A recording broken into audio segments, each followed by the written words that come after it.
Compte rendu de la 4e réunion restreinte du gouvernement du jeudi 11 décembre 2025. Le président de la République, chef de l'État, a présidé ce jeudi 11 décembre 2025 à la Cité de l'Union africaine, conformément à l'article 54 de l'ordonnance 24/88 du 11 octobre 2024 portant organisation et fonctionnement du gouvernement, modalités de collaboration entre le président de la République, le gouvernement ainsi qu'entre les membres du gouvernement, la 4e réunion restreinte du gouvernement. 3 points étaient inscrits à l'ordre du jour. 1. Communication du président de la République, chef de l'État. 2. Points d'information. 3. Examen et adoption de texte. Au chapitre 1 du Conseil de ministres de ce jour, le président de la République avait un point unique dans sa communication. Il s'agit de l'aggravation de la situation sécuritaire dans l'Est du pays. Le 4 décembre 2025, la République démocratique du Congo et la République du Rwanda ont signé à Washington DC un accord de paix historique, fruit d'efforts diplomatiques soutenus et porteur d'un espoir légitime pour mettre un terme définitif au cycle de violence qui endeuille notre nation depuis plus de 3 décennies. Cet accord engageait les parties à cesser immédiatement les hostilités, à favoriser la désescalade et à ouvrir la voie à une stabilité durable dans notre région.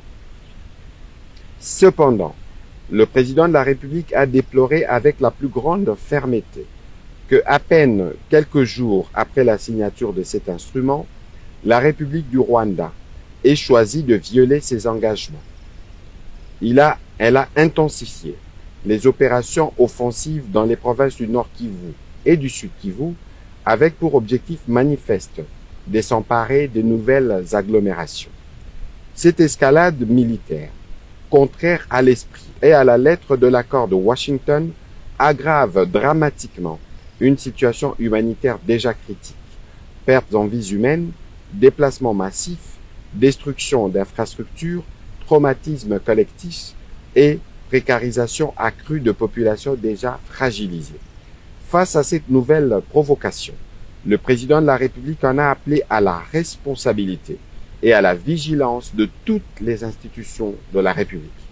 Il a invité le gouvernement, sous la coordination de Madame la Première ministre, à travers le vice-premier ministre, ministre de l'Intérieur, Sécurité et Décentralisation, ainsi que le vice-premier ministre, ministre de la Défense nationale et ancien combattant, à demeurer pleinement mobilisés.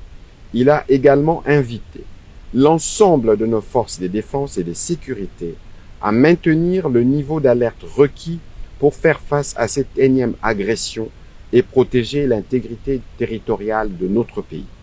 Dans cet esprit, le président de la République a annoncé la convocation imminente d'une réunion interinstitutionnelle ainsi que d'un Conseil supérieur de la défense élargi afin d'approfondir l'analyse de la situation et d'arrêter en toute souveraineté les options appropriées pour maîtriser l'évolution des opérations et garantir partout la sécurité de nos populations.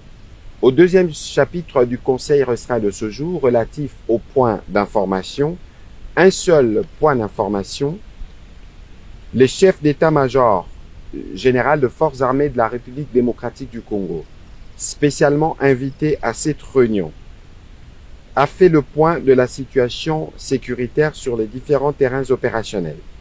Il a informé le Conseil restreint des dispositions mises en place par l'armée pour garantir la sécurité et la protection du territoire, spécialement dans les zones attaquées par les forces rwandaises et leurs supplétifs. Au 3e chapitre du Conseil de ministres de ce jour, relatif à l'examen et à l'adoption d'un projet de texte, le ministre d'État, ministre de la Justice et garde de Sceaux a présenté au Conseil les projets de loi portant prorogation de l'état de siège à partir du 18 décembre 2025. Après débat et délibération, le Conseil restreint a adopté ces projets de texte. Commencé à 15h48, la réunion restreinte du gouvernement a pris fin à 17h20. Je vous remercie.